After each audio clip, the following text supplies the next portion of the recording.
मरे हुए व्यक्ति की यह 3 चीज़ें कभी भी नहीं लेनी चाहिए।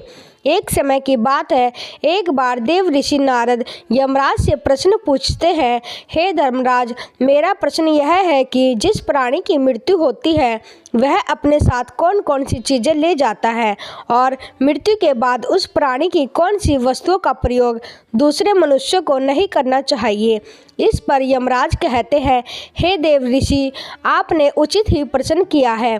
मानव जाति के कल्याण के लिए आपने जो प्रश्न पूछे हैं उसके उत्तर में मैं आपको अवश्य बताऊंगा, किंतु इन प्रश्नों के उत्तर जानने के लिए मैं आपको एक अत्यंत पवित्र कथा सुनाता हूँ। इस कथा को सुनने पर आपको सभी प्रश्नों के उत्तर मिल जाएंगे। इस कथा को आप ध्यान से अवश्य सुने। इस कथा को जो भी मनुष्य ध्यान से सुनता है उसके मैं 30 अपराध क्षमा करता हूँ। फिर देव ऋषि नारद कहते हैं, हे धर्मराज, ठीक है, मैं उस कथा को पूरे ध्यान से अवश्य सुनूंगा। आप मुझे वह कथा सुनाइए। फिर यमराज देव ऋषि नारद को वह पवित्र कथा सुनाते हैं। एक समय की बात है, मध्य प्रदेश में माधव नाम का एक गरीब ब्राह्मण रहता था। वह अत्यंत गुणवान तथा शास्त्रों में पारंगत था। उसने वेद और शास्त्रों का गहराई से अध्ययन किया हुआ था, किंतु वह अपने ज्ञान का कभी दुरुपयोग नहीं करता था। उसने कभी अपने ज्ञान का उपयोग धन कमाने के लिए नहीं किया। अत्यंत गरीब होकर भी वह भिक्षा मांग कर ही अपना गुजारा करता था। फिर एक दिन वह ब्राह्मण जंगल से गुजर रहा था और चलते चलते वह एक अत्यंत प्राचीन वृक्ष के पास पहुंच जाता है। वह देखता है कि उस वृक्ष पर 3 पिशाच खड़े हैं। वे तीनों उस जंगल से गुजरने वाले मनुष्यों का भक्षण करते हैं। कोई भी मनुष्य उस मार्ग से जाता था तो वह उसे पकड़कर खा लिया करते थे। पिशाच होने के कारण उनके अंदर धर्म का कोई अंश नहीं था। वे अत्यंत पापी और दुराचारी थे। जब वह ब्राह्मण उस वृक्ष के पास आता है तो वह पिशाच एक दूसरे से कहने लगते हैं, देखो भाई, हमारे लिए आज ताज़ा ताज़ा भोजन आ रहा है। सबसे पहले मैं ही इस ब्राह्मण को खाऊंगा। इसका मांस तो कितना स्वादिष्ट होगा। यह ब्राह्मण केवल सात्विक भोजन ग्रहण करता होगा, इसलिए इसके शरीर में किसी भी प्रकार के रोग नहीं होंगे, कोई कीड़े और कृमि भी नहीं होंगे। इसका मांस खाने में बड़ा आनंद आएगा। जब वह ब्राह्मण उन पिशाचों को देखता है तो वह बिल्कुल भी भयभीत नहीं होता।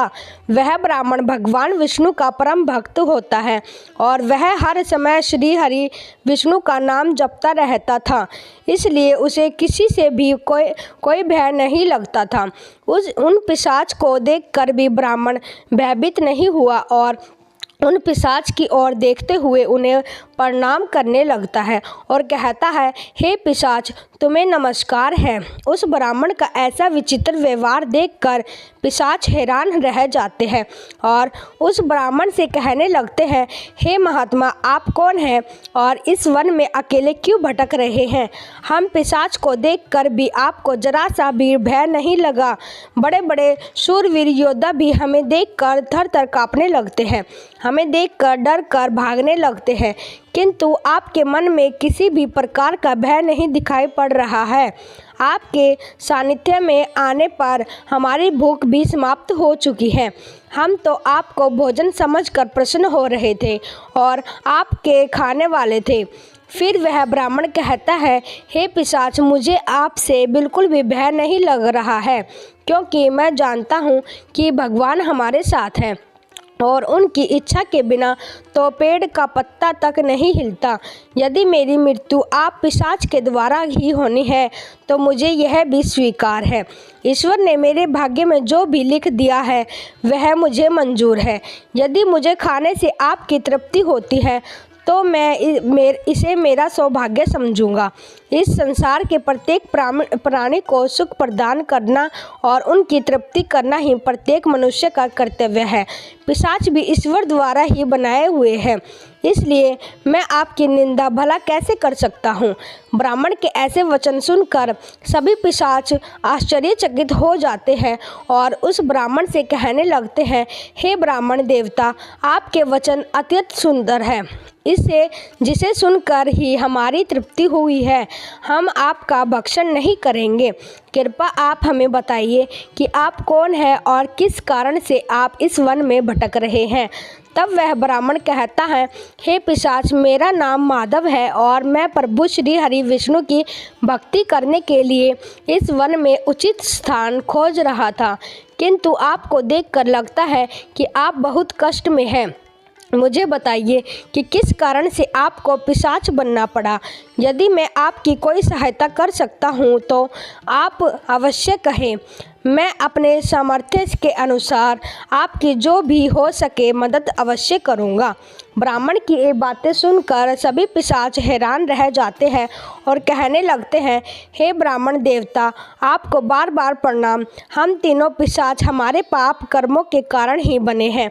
हमने अपने पितरों का अपमान किया है, इसी कारण से हमें यह पिशाच योनि प्राप्त हुई है। ना जाने कब हमें इस पिशाच के शरीर से छुटकारा मिलेगा। हमने मनुष्य रहते हुए भी बहुत पाप किए थे और पिशाच बनकर तो हमने अनेक पाप किए हैं। कितने ही निर्दोष मनुष्यों को और प्राणियों को हमने मार कर खाया है। इसलिए हमें ऐसा लगता है कि हमें कभी पिशाच योनि से मुक्ति नहीं मिलेगी। फिर ब्राह्मण कहते हैं, हे पिशाच, मैं आपकी बात को समझता हूँ। कृपया आप मुझे बताइए, मैं किस प्रकार से आपको मुक्ति दिला सकता हूँ। मैं मध्य देश में रहने वाला माधव ब्राह्मण हूँ। मैंने अनेक तप, व्रत और उपवास किए हैं, इसलिए आपकी मुक्ति के लिए भी यदि कोई व्रत या उपवास हो तो मुझे बताइए, मैं अवश्य करने का प्रयास करूँगा। ब्राह्मण की बात सुनकर उन पिशाचों को समझ में आता है कि यह ब्राह्मण तो उनका ही पुत्र है।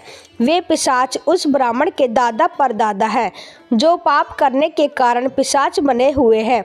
वे पिशाच कहते हैं, हे बालक, हम हमेशा ही उच्च वस्त्र पहनते थे। गंदे मैले वस्त्र पहनकर ही भोजन, पूजा पाठ आदि कार्य किया करते थे। हमने हमेशा ही उच्च भोजन ग्रहण किया है, इसी कारण से हमारी यह दुर्गति हुई है। हम निवस्त्र होकर स्नान करते थे, जिस कारण से हमारे पितृगण हमसे रुष्ट हो गए। हमने कभी पितरों के लिए भोजन अर्पित नहीं किया, इसी कारण से हमें मृत्यु के पश्चात प्रेत बनना पड़ा। फिर वे पिशाच कहते हैं, हे बालक, तुम हमारे ही वंश से हो, हम तुम्हारे पूर्वज हैं। यह ईश्वर की ही कृपा है कि उन्होंने तुम्हें हमारे पास भेजा है। अब हमें यकीन हो गया है कि तुम हमें मुक्ति अवश्य दिलाओगे।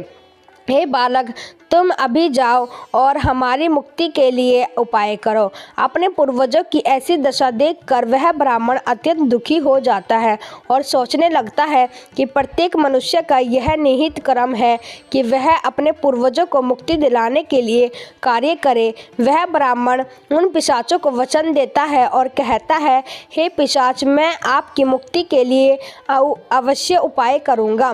फिर वह ब्राह्मण गुरु वशिष्ठ के पास जाता है और उनसे पितरों की मुक्ति के लिए उपाय पूछता है। गुरु वशिष्ठ उस ब्राह्मण को पितरों की मुक्ति के लिए किए जाने वाले तर्पण, श्राद्ध, पिंडदान, दान, धर्म आदि क्रियाओं के बारे में बताते हैं।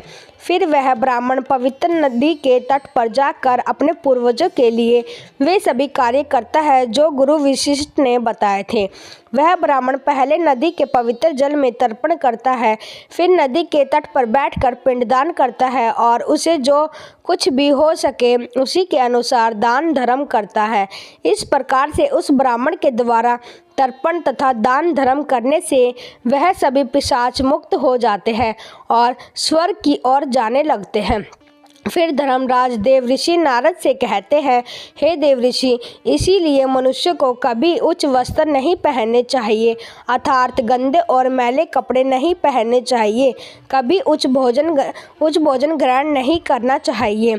दूसरों का झूठा, जमीन पर पड़ा हुआ, दूसरों के द्वारा लांगा गया और पितरों को अर्पण किए बिना किया गया भोजन उच्च भोजन होता है। फिर यमराज कहते हैं, हे देवऋषि, अब मैं मैं आपको उन वस्तुओं के बारे में बताता हूँ जो किसी भी मनुष्य को मृत व्यक्ति की नहीं पहननी चाहिए।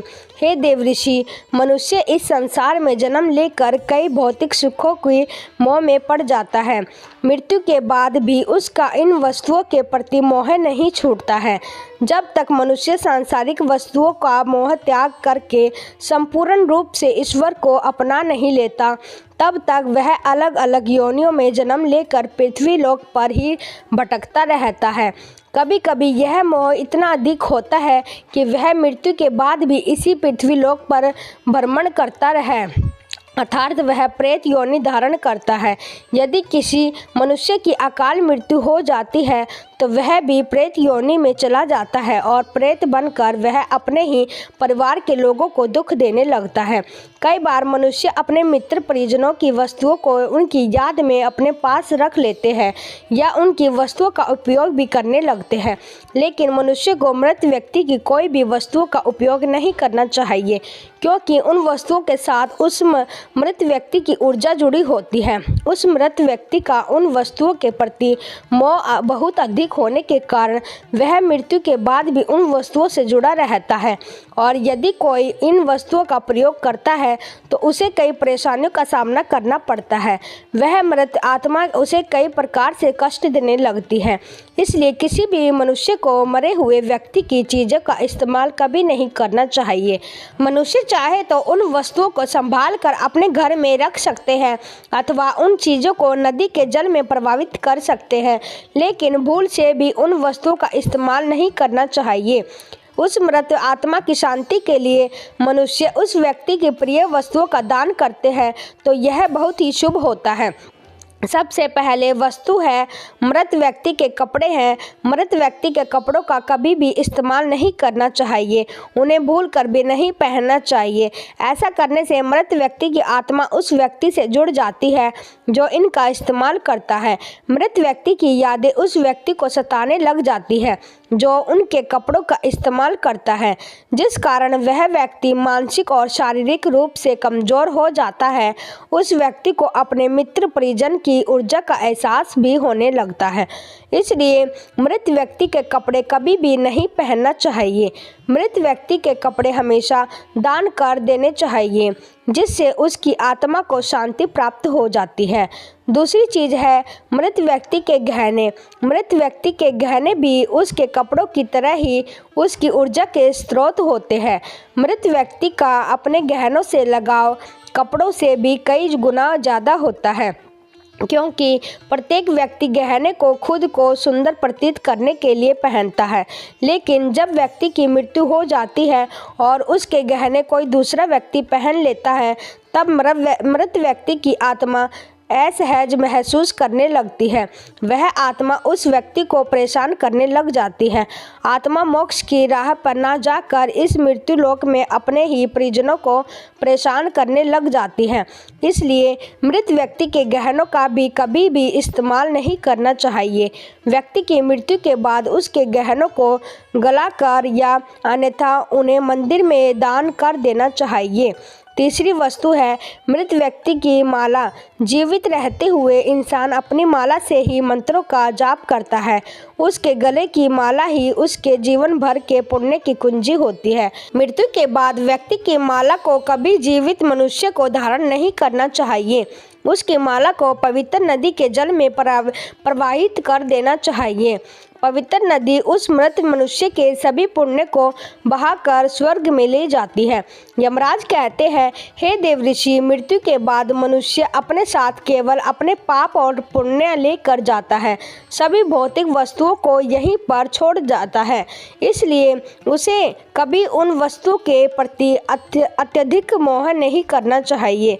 इस प्रकार से यमराज ने देवऋषि नारद को मृत व्यक्ति के बारे में यह अत्यंत महत्वपूर्ण कथा सुनाई। वीडियो अच्छी लगी हो तो एक लाइक जरूर करें और चैनल को सब्सक्राइब करें। ऐसी ही वीडियो देखने के लिए हमारे चैनल को सब्सक्राइब जरूर करें।